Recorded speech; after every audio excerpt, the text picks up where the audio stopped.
राधे राधे दोस्तों, आपका स्वागत है एक और नई वीडियो में। वीडियो की शुरुआत करते हैं एक छोटी सी कथा से, भगवान और श्री राधा रानी की एक छोटी सी लीला से।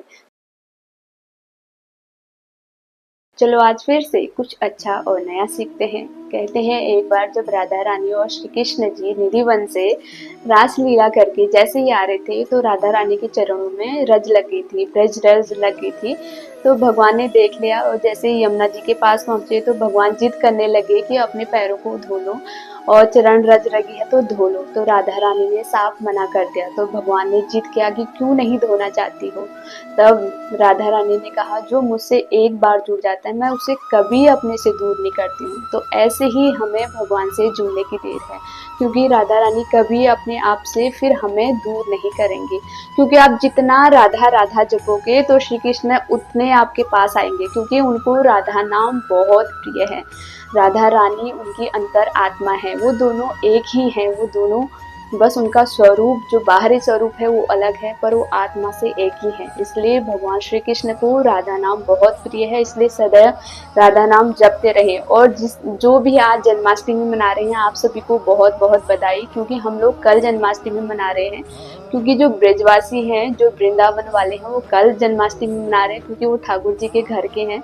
तो हम भी कल जन्माष्टमी मना रहे हैं, पर जो लोग आज मना रहे हैं क्योंकि भाव श्रद्धा चाहिए जन्माष्टमी के लिए। क्योंकि एक जन्माष्टमी व्रत करने का फल 20 करोड़ एकादशी व्रत करने के फल के बराबर होता है। तो पूरी श्रद्धा से, पूरे प्रेम भाव से राधा रानी और कृष्ण भगवान का ये उत्सव मनाइए और उनकी पूजा करें खूब श्रद्धा से। तो इतना फल है, वो नरक नहीं जाता जो जन्माष्टमी करता है। और वो सदैव उसकी 21 पीढ़ियां तर जाती हैं, सदैव खुश रहता है। पर एक बार जन्माष्टमी करने पे ऐसा नहीं है कि फिर जीवन में पाप करते रहो, और जन्माष्टमी कर रहे हैं पर बार बार फिर पाप के मार्ग पे चल रहे हैं, तो ऐसा कभी ऐसे फल नहीं मिलेगा। तो सदा सतमार्ग पर चलते रहें और भगवान का नाम जप करते रहें। प्रेम की स्थापना के लिए ही भगवान का प्रादुर्भाव हुआ था। रात के 12 बजे रोहिणी नक्षत्र भादो माह के अष्टमी तिथि को कंस के वध के लिए, क्योंकि कंस का बहुत अत्याचार बढ़ गया था। इसीलिए हम भगवान से सदैव माने कि हमारे अहंकार, लोभ, मद, इसका सारा नाश आप कर दीजिए और हमारे अंदर प्रेम भाव और भक्ति भाव भरिए। क्योंकि भगवान से सदैव उनकी भक्ति ही मांगनी चाहिए, उसी में आनंद भी है।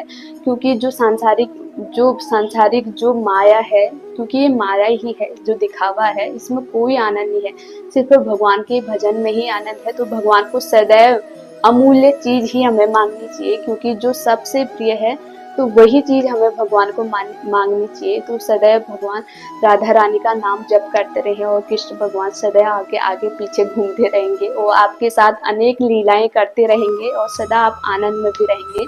तो आप सभी को वीडियो कैसा लगा जरूर कमेंट बॉक्स में शेयर करें। आज 15 अगस्त भी है, इंडिपेंडेंस डे है, तो आपको 15 अगस्त की बहुत बहुत बधाई और भारत माता की जय बोलते रहे। और अगर हम अपने देश के लिए कुछ नहीं भी कर सकते तो जो सरहदों पर खड़े हैं हमारे देश के लिए, उनके लिए सदैव प्रार्थना करनी चाहिए। हमारे प्रधानमंत्री जी हैं, उनके लिए सदैव प्रार्थना करनी चाहिए कि उनका स्वास्थ्य हमेशा सही बना रहे, वो हमेशा, क्योंकि वो चरित्र के इतने पक्के हैं, तो बुद्धि तो उनके पास अपने आप ही है।